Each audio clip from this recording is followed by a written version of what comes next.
এবার প্রাথমিক নিয়োগ দুর্নীতি মামলায় ওএমআর শিট নিয়ে তদন্ত শুরু করলো ইডি এবং আপনারা জানেন ইতিমধ্যেই যে ওএমআর শিট মূল্যায়নকারী সংস্থা সেই সংস্থা দুই আধিকারিক তাদেরকে গ্রেফতার করা হয়েছে। গতকাল প্রেসিডেন্সি জেলে গিয়ে দুজনকে প্রায় 6 ঘন্টা ধরে জিজ্ঞাসাবাদ করেন ইডির আধিকারিকরা এবং এখনো পর্যন্ত সূত্রের যেটা খবর যে মূলত টাকা লেনদেন সংক্রান্ত বিষয় জানতে চাওয়া হয়েছে এদের থেকে। সরাসরি কথা বলবো, প্রকাশ সিনহা প্রতিনিধি রয়েছেন। প্রকাশ, আগেই দুই আধিকারিককে গ্রেফতার করা হয়েছিল এবং তাদেরকে গতকাল 6 ঘন্টা ধরে জিজ্ঞাসাবাদ করেন ইডির আধিকারিকরা। কি জানা যাচ্ছে সেই জিজ্ঞাসাবাদের বিষয়, কি কি তথ্য উঠে আসছে?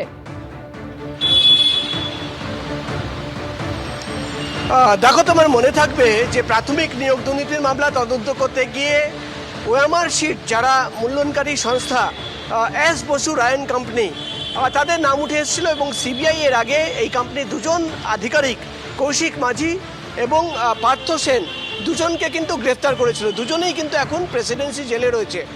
গতকাল যেটা ইডি সূত্রের খবর, ইডির দুজন অফিসাররা প্রেসিডেন্সি জেলে পৌঁছে যান এবং প্রায় 6.5 ঘন্টা তারা প্রেসিডেন্সি জেলে দুজনকে জিজ্ঞাসাবাদ করেছেন, তাদের বয়ান রেকর্ড করা হয়েছে। মূলত ওএমআর শিট, তুমি জানো প্রাথমিক নিয়োগ দুর্নীতি মামলা তদন্ত করতে গিয়ে যে তথ্য উঠে এসেছিল যে এই সংস্থা অর্থাৎ এস বসু রায় কোম্পানি, এই সংস্থাই কিন্তু ওএমআর শিট মূল্যায়নকারী সংস্থা, তারাই কিন্তু ইভ্যালুয়েশন করেছিল এবং এই সংস্থার আধিকারিকদের জিজ্ঞাসাবাদের মানেই হচ্ছে যে এবার কিন্তু সিবিআই এর পর ইডি আধিকারিকরা প্রাথমিক নিয়োগ দুর্নীতি মামলায় ওএমআর শিট নিয়ে তদন্ত শুরু করে দিল। মূলত এই দুজন আধিকারিকদের কাছ থেকে ইডি আধিকারিকরা গতকাল জানতে চান, যেটা সূত্র মারফতে আমরা খবর পাচ্ছি, যে এই সংস্থা যে প্রাথমিক নিয়োগ দুর্নীতি মামলায় যে ওএমআর শিট এই পরীক্ষার জন্য তারা ইভ্যালুয়েশন করেছিল, সেই বরাত তারা কিভাবে পেয়েছিল, কত টাকায় বরাত পেয়েছিল, টাকার লেনদেন কিভাবে হয়েছিল, কাগজ কলমে যে টাকার অঙ্ক দেখা যাচ্ছে তার বাইরে কোনো নগদ টাকার লেনদেন হয়েছিল কিনা, বা এই আধিকারিকরা যাদের সিবিআই গ্রেফতার করেছে যারা কিন্তু গুরুত্বপূর্ণ পোস্টে ছিল এই কোম্পানিতে, তারা কাদের নির্দেশ মানত এবং বিকাশ ভবনে কাদের সঙ্গে বৈঠক হতো। একাধিক প্রশ্ন রয়েছে যার উত্তর পাওয়ার জন্য ইডি আধিকারিকরা গতকাল প্রেসিডেন্সি জেলে গিয়ে প্রায় 6.5 ঘন্টা জিজ্ঞাসাবাদ করেছেন এই দুই আধিকারিককে।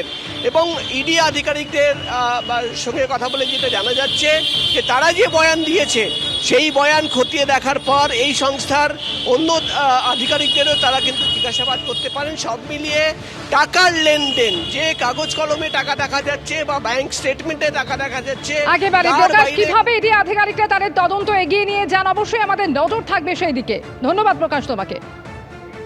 এই মুহূর্তের গুরুত্বপূর্ণ খবর, আরিয়া দাহ কাণ্ডের 4 দিনের মাথায় গ্রেফতার করা হলো মূল অভিযুক্ত জয়ন্ত সিংকে। আপনারা জানেন এর আগেই 8 জনকে গ্রেফতার করা হলেও মূল অভিযুক্ত জয়ন্ত সিং তিনি অধরা ছিলেন।